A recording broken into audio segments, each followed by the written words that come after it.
wa alihi wasallam. Man sanna sunnatan hasanatan falahu ajruha wa ajru man 'amila biha ila yaumil qiyamah.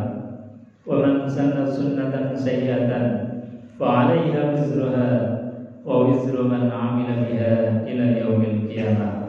Shadaqallahul 'azim wa shadaqa rasuluhul karim wa nahnu 'ala dzalika minasyahidin walhamdulillahi rabbil alamin. Hadirin jamaah sidang salat Jumat rahimakumullah. Di awal khutbah ini khatib tidak henti-hentinya untuk berwasiat baik kepada diri dan jamaah sekalian untuk senantiasa meningkatkan kualitas iman dan takwa kita kepada Allah Subhanahu wa taala. Tentu takwa dalam makna dan arti yang sebenar-benarnya sebagaimana yang diajarkan oleh baginda Rasulullah sallallahu alaihi wasallam, yaitu imtitsalul awamir wa ijtinabun nawahi, menjalankan yang diperintahkan Allah Subhanahu wa taala dan dengan sekuat tenaga menjauhi apa-apa yang dilarang oleh Allah. Maka kemudian rasanya patut kita bersyukur ketika saat ini ditakdir oleh Allah untuk bisa menghadiri panggilan Allah melaksanakan sholat Jumat berjamaah. Artinya bahwa saat ini kita ditakdir menjadi orang-orang yang hatinya terpatri keimanan dan ketakwaan kepada Allah. Kewajiban kita selanjutnya adalah menjaga iman ini sampai akhir hayat sehingga kita diwafatkan dalam keadaan husnul khotimah. Amin ya rabbal alamin. Hadirin jamaah yang dimuliakan Allah, di antara kewajiban kita kepada Allah adalah menjaga iman ini dari virus-virus dunia, dari virus-virus hawa nafsu dan lain sebagainya. Dunia yang disifati oleh Allah Subhanahu wa taala di dalam Al-Qur'anul Karim. Dalam surat Kahfi ada beberapa pensifatan terhadap dunia. Yang pertama dikatakan oleh Allah Subhanahu wa taala, inna ja'alna ma'alal ardi zinatan laha linabluwahum ayyuhum ahsanu amala. Kata Allah, sesungguhnya kami telah jadikan apa-apa yang ada di atas bumi zinatan, sebagai perhiasan, sebagai aksesoris, yang dengan perhiasan itu, dengan dunia itu, linabluwahum ayyuhum ahsanu amala, kami akan menguji mereka siapa di antara mereka yang paling bagus amalnya. Jadi dunia disifati sebagai zina, perhiasan, aksesoris belaka. Dalam ayat yang lain masih dalam surat yang sama, yaitu surat Al-Kahfi, Allah juga berfirman, al-malu wal banuna zinatul hayatid dunya wal baqiyatus salihatu khairun 'inda rabbika sawaban wa khairun amala. Bahwasanya harta dan anak-anak itu adalah perhiasan-perhiasan dunia. Bahkan dalam hadis baginda Rasulullah sallallahu alaihi wasallam menyebutkan bahwasanya ad-dunya mal'unatun mal'unun ma fiha. Dunia hakikatnya adalah sesuatu yang dilaknat oleh Allah Subhanahu wa taala. Dunia dan seisinya ini illa zikrullah, kecuali dunia yang dijadikan sebagai sarana media untuk pengingat kita kepada Allah Subhanahu wa taala. Semua apapun di dunia ini kalau bisa menjadi media pengingat Allah, ketika kita diberikan nikmat lalu mengingat Allah dengan mengucapkan alhamdulillah. Ketika kita memandang sesuatu pandangan yang menakjubkan, maka kita mengingat Allah dengan mengucapkan subhanallah. Ketika kita ditimpa musibah, mengingat Allah dengan kalimat inna lillahi wa inna ilaihi raji'un. Bahkan ketika kita dalam keadaan maksiat berdosa pun, Allah mengajarkan tetaplah ingat dan husnuzan kepada Allah dengan mengucapkan astaghfirullahalazim, ampunan kepada Allah Subhanahu wa taala yang menjadi pengharapan kita ketika kita dalam keadaan berdosa.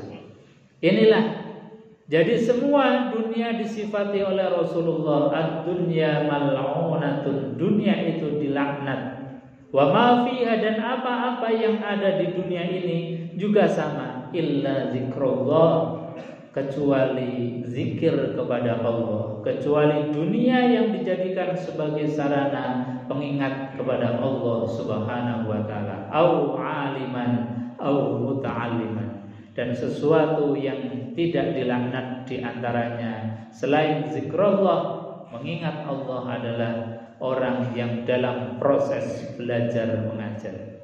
Ketika kita menghadiri majelis-majelis ilmu, itulah majelis yang disukai oleh Allah, majelis yang diridhoi oleh Allah Subhanahu wa taala.